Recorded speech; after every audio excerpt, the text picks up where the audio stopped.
The single most terrifying realization about human cruelty is that it rarely requires the devil.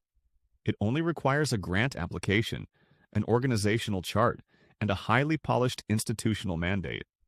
We have spent centuries constructing elaborate psychological theories to explain the aberration of evil, clinging to the comforting myth that those who commit unthinkable acts must be pathological outliers, deviants, sadists, or the clinically insane.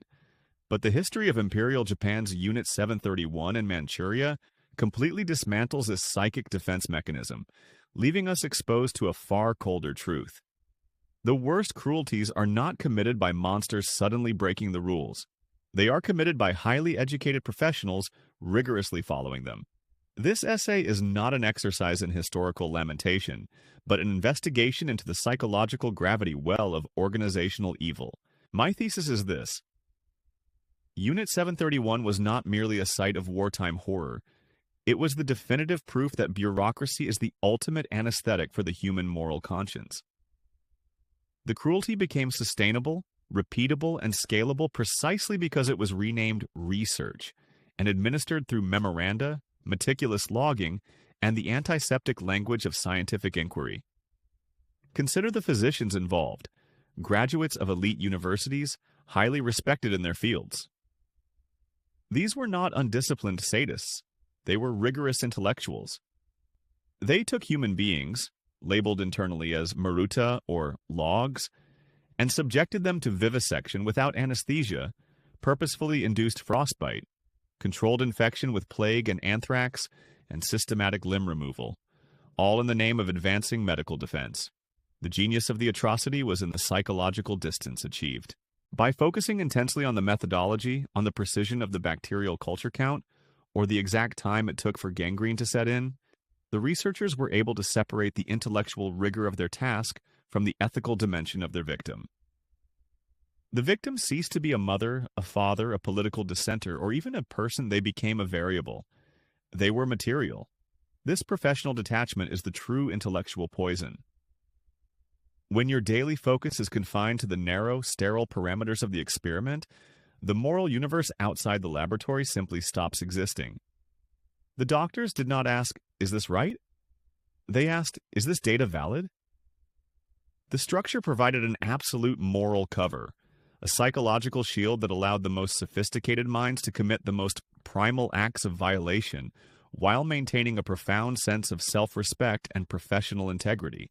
If you find yourself gravitating toward these dangerous, necessary truths, the ones the mainstream media or shallow philosophy refuses to touch, then this channel is built for you.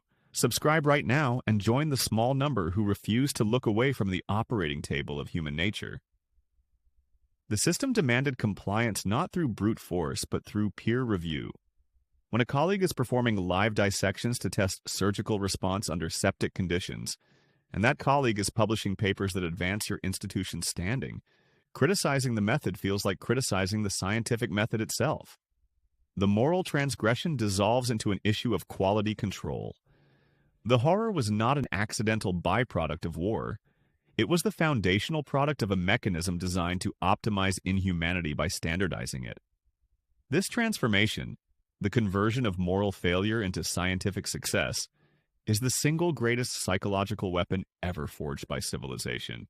The psychological sanctuary offered by this specialized competence is arguably the strongest narcotic known to man. The individual brain, terrified of facing an unmanageable ethical universe, rushes gratefully into the small, well-lit room of measurable metrics.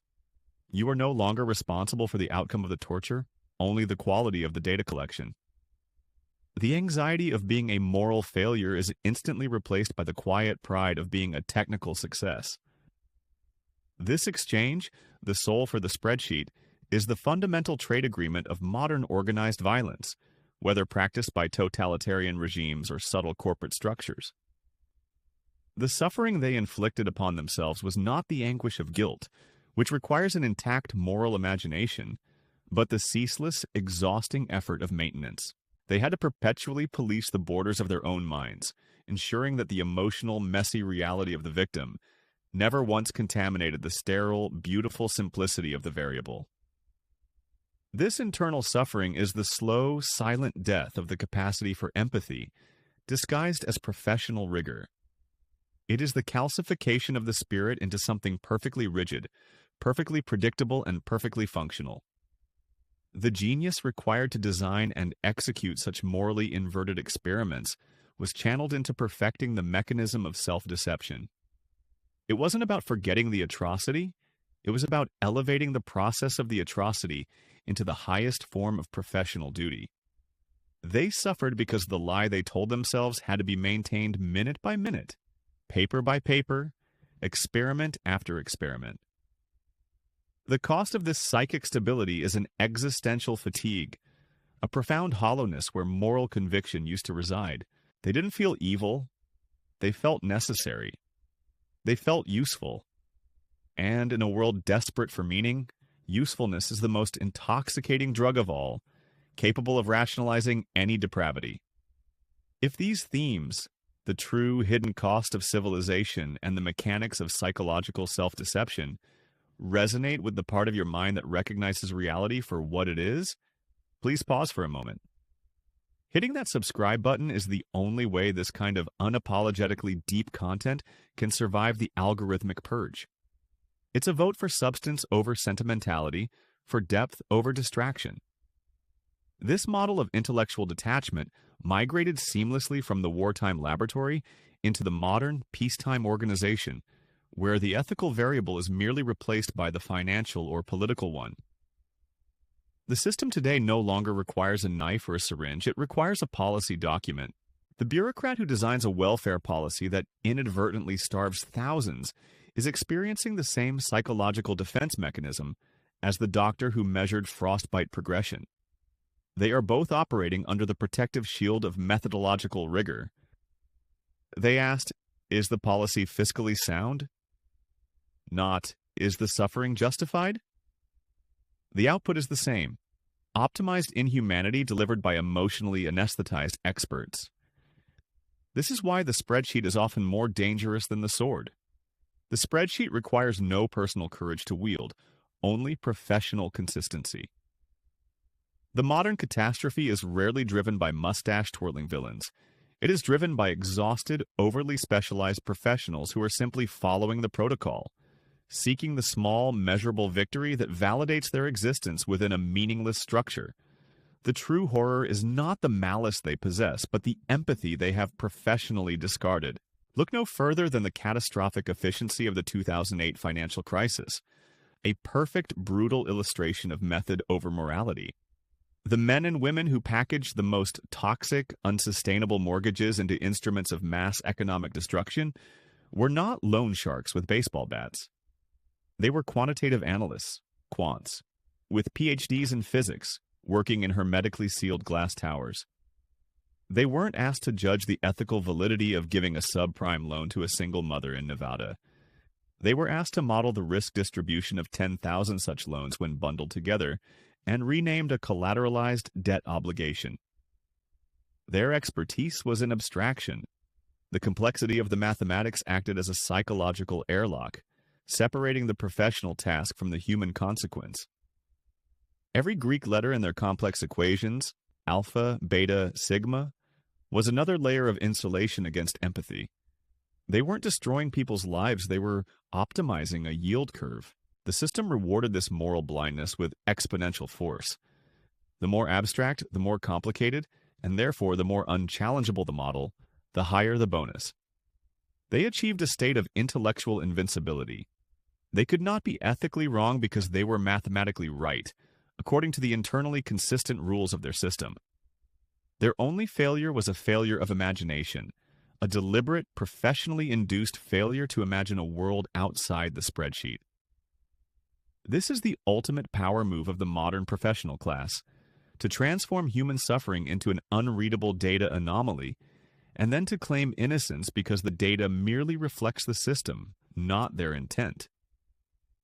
If this deep dive into the architecture of modern amorality is pushing the boundaries of what you thought was possible on this platform, and if you believe that complex truth deserves an audience, then I urge you to support it now.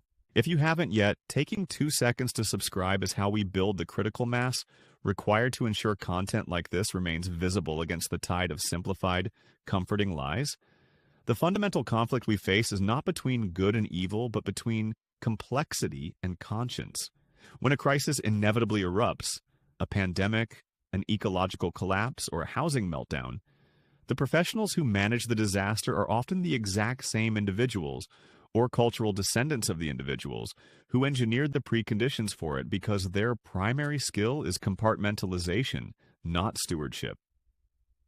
They treat the catastrophic event not as a moral reckoning, but as an opportunity for more data collection and more methodological rigor, thereby cementing their irreplaceable utility. They are indispensable because they broke the machine, and now only they understand its fractured mechanisms. This dynamic creates a cultural feedback loop where the more specialized and narrow your focus, the higher your perceived value, even as your capacity for genuine moral judgment shrinks to zero. We worship the hyper-specialist, the person who knows everything about one tiny thing, and actively distrust the generalist who dares to connect the dots between finance, psychology, and public welfare. We have culturally decided that depth of knowledge excuses breadth of blindness. This intellectual narrowing is how entire societies surrender their collective conscience. The expert is granted moral dispensation because their rigor is proof of their commitment, and commitment, in our hollowed-out age, is the closest thing we have to virtue. We don't ask if the system is right, we just ask if the system is running efficiently.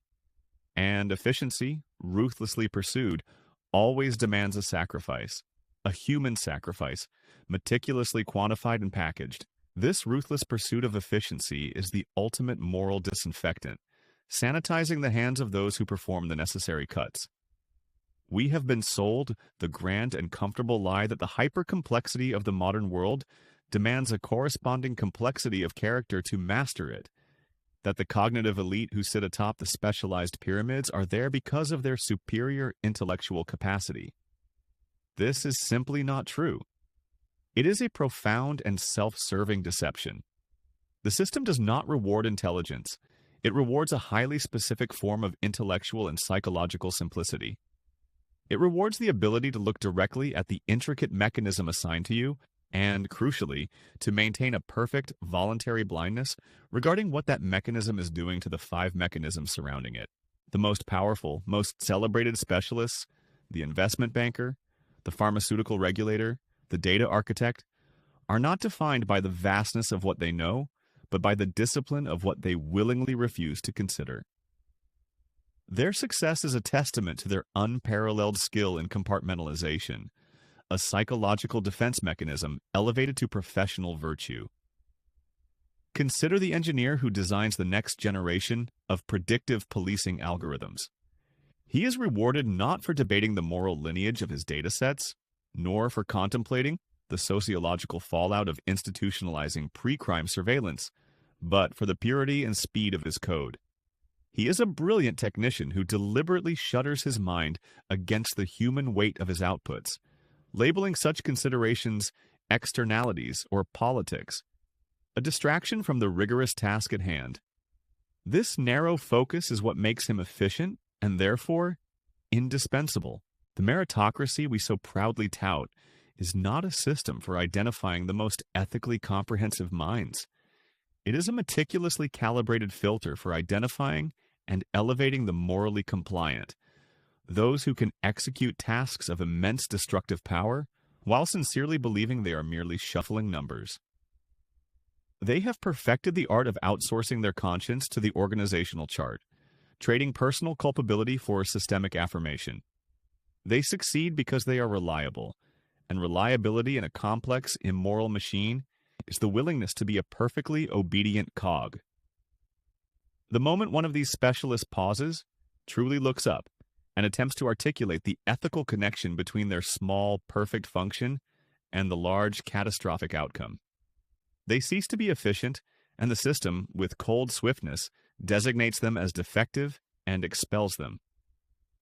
The true conflict is therefore not about ideology but about sight. The system hates the generalist, the connective tissue, because the generalist threatens to reintegrate the severed moral parts.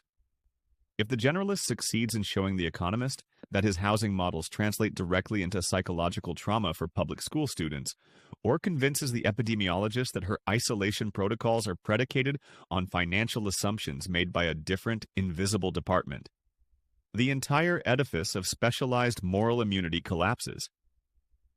The cognitive elite do not fear dissent. They fear context. They fear the unforgivable sin of reconnecting the meticulously quantified human sacrifice back to the cold, optimized system that demanded it. This is why we must fight the cultural programming that teaches us to respect jargon over clarity and rigor over wisdom.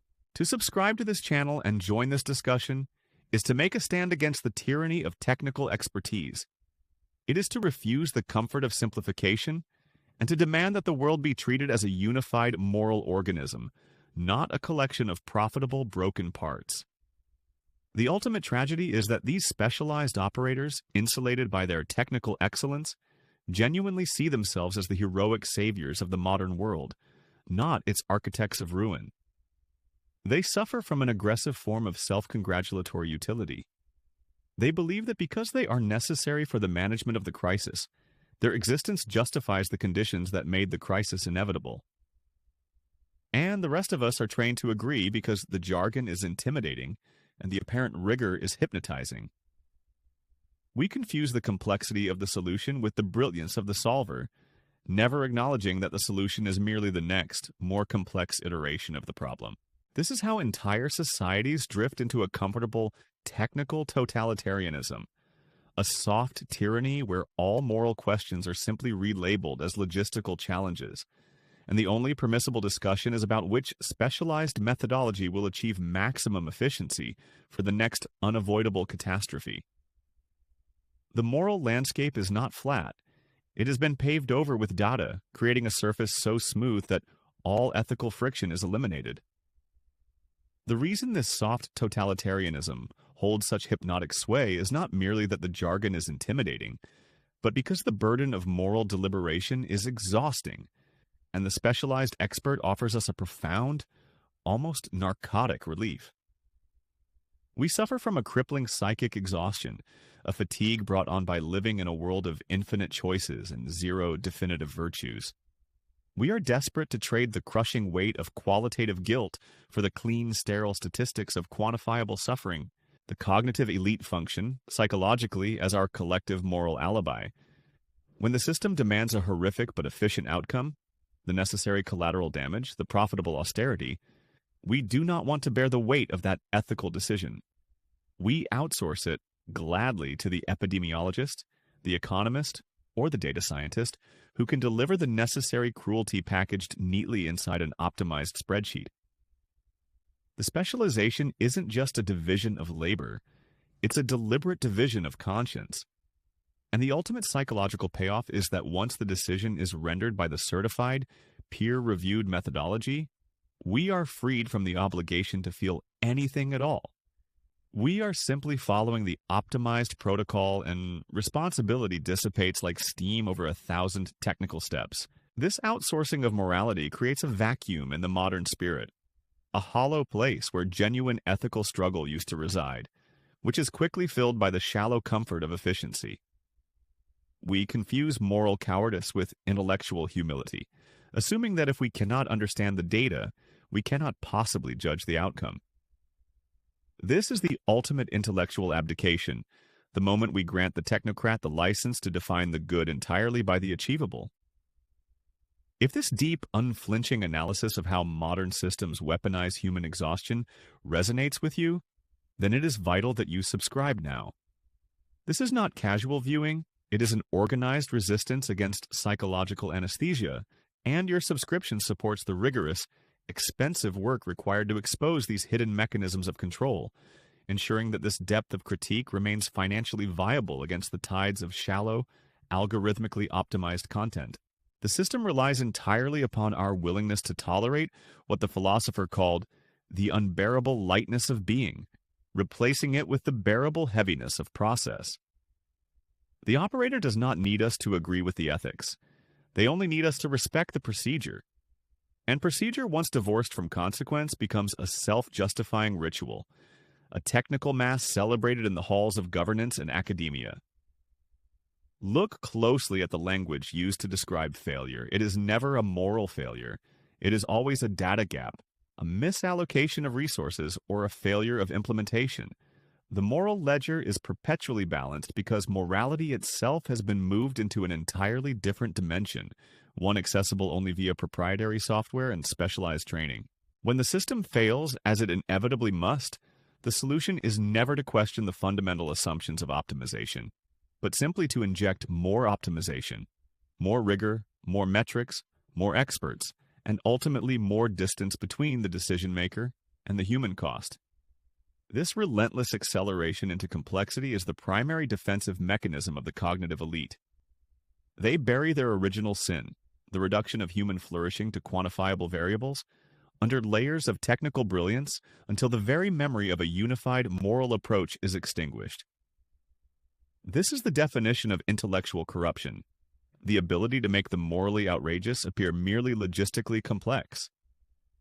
This is where the true terror of optimization reveals itself. The creation of the algorithmic firewall, a perfect moral buffer zone.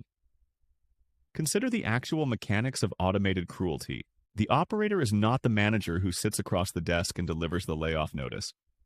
The operator is an invisible, distributed network of metrics. A worker in the gig economy, for instance, is not deactivated by a person who weighs their dedication against their error rate. They are eliminated by a black box system that correlates millions of data points, concluding that the individual's statistical deviation from the optimal path constitutes an unacceptable liability. When that worker appeals, they are not appealing to a human who can exercise discretion, compassion, or even simple fairness. They are appealing to the terms of service, which are themselves merely the legal manifestation of the optimization protocol. The corporation's defense is unassailable within its own framework. We did not commit a moral wrong. We simply followed the procedure built upon the data, which is mathematically sound. The human consequence, the ruined life, the immediate precarity, is categorized not as injustice, but as acceptable statistical noise. This is the brutal real-world proof of intellectual corruption. The decision-maker gets to outsource the moral weight of their choices to a calculation, maintaining their own sense of ethical cleanliness while orchestrating wide-scale suffering. The very structure of accountability is inverted. The victim must prove the algorithm is wrong rather than the powerful having to prove their efficiency is just. This epistemic violence, this forced reduction of existential worth to a number on a spreadsheet, is the signature of our age. If you find yourself nodding, recognizing that the deepest forms of modern control are invisible and numerical, then you must subscribe. It is only through the financial support of people like you that we can continue to purchase the time and resources required to analyze, decode, and expose these invisible systems of automated injustice, ensuring that this analysis remains free from the commercial pressures that seek to bury the truth under layers of manufactured complexity. The cost of admission into this game of technical obfuscation is the total sacrifice of empathy, replaced by the cool, hard logic of the spreadsheet, and the subsequent psychological effect on the individual who realizes they are not fighting a human opponent, but a perfectly indifferent machine, is debilitating. The ultimate goal is not just control, but the cultivation of a specific kind of internal quietism, a preemptive surrender. If you cannot identify the agent of your suffering, you cannot organize against it. You can only internalize the failure. The ultimate goal is not just control, but the cultivation of a specific kind of internal quietism, a preemptive surrender. If you cannot identify the agent of your suffering, you cannot organize against it. You can only internalize the failure. The great soothing lie that sustains this entire edifice of control is the myth of mathematical neutrality.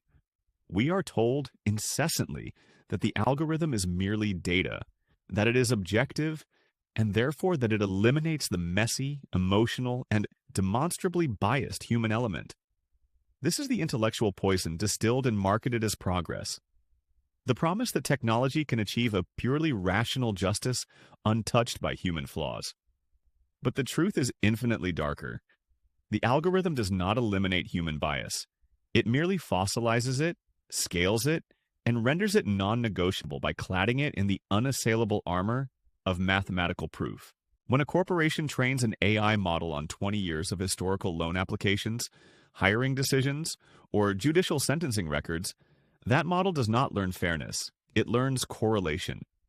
It learns that in the past, certain demographics were systematically denied, that certain addresses were flagged as high risk, and that specific behavioral patterns, which may be the direct consequences of systemic inequality, predict future negative outcomes. The machine doesn't read the data and conclude, this is inequitable historical practice that must be corrected.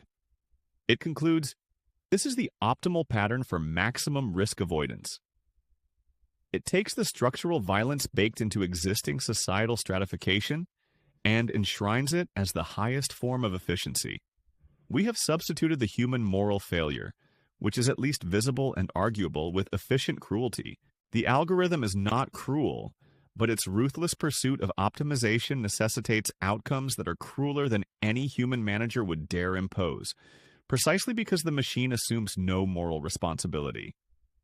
If the data dictates that a certain group is unprofitable or high risk, the algorithm performs the necessary excision with surgical precision, achieving 100% discriminatory efficacy where a human committee might falter due to empathy or legal apprehension. The defense is always the same. We didn't judge, the data judged. The real perversity here is that we have become legally and philosophically obligated to treat historical injustice not as a problem to be solved, but as predictive truth to be obeyed. This is the central fraud of the data economy, the claim that predictive power equals moral justification.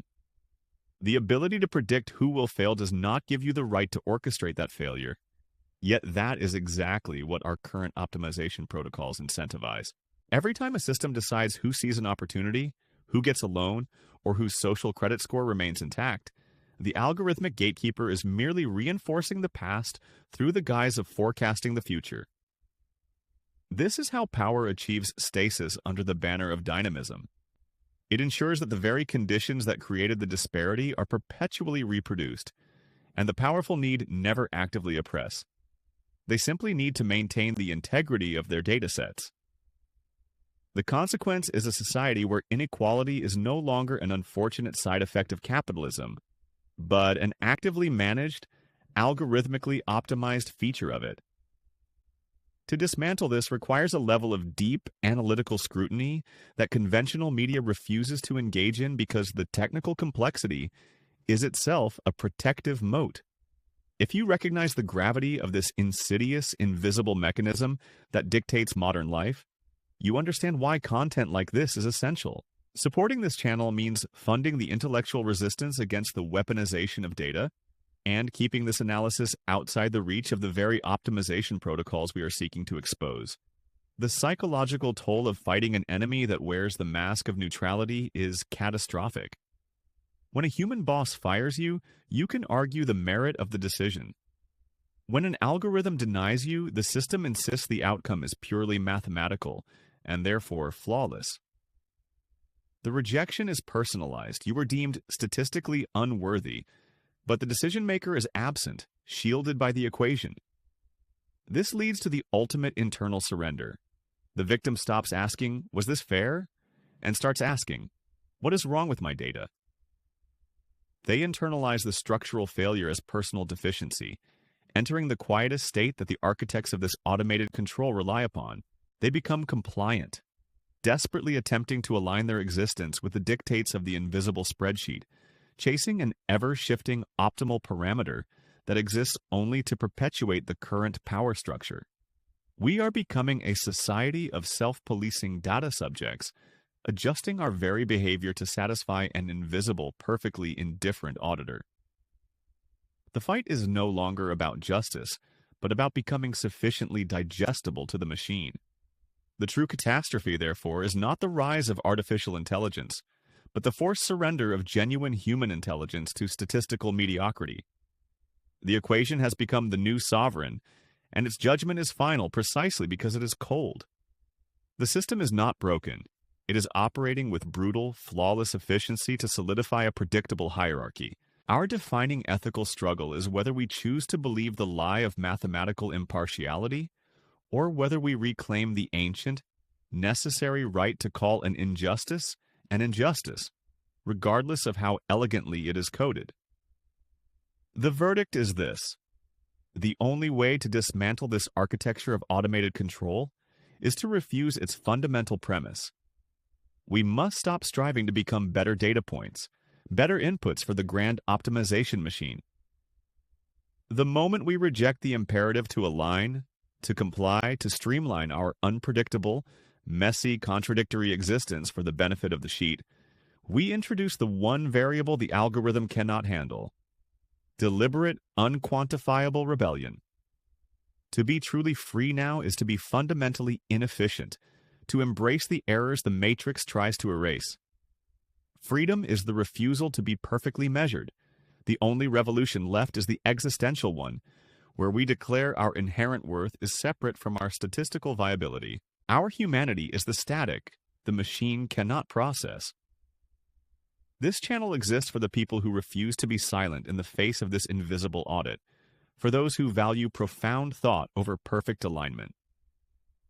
If you are ready to join the collective refusal to internalize structural failure as personal fault, if you want to support a space dedicated to analyzing the structures of power others refuse to see, then make sure you are subscribed. Join the community that chooses complexity over compliance and chaos over control. The final surrender is accepting the spreadsheet as destiny. Let them label your life an error. We must choose the magnificent noise over the optimized lie. That is the verdict. Join the community that values consciousness over calculation. The final surrender is accepting the spreadsheet as destiny. Let them label your life an error. We must choose the magnificent noise over the optimized lie. That is the verdict. What the architecture of control fears most is the defiant, unquantifiable act, the choice to burn brightly rather than dimly comply. Join the community that values consciousness over calculation, because the most revolutionary act you can commit today is simply refusing to fit.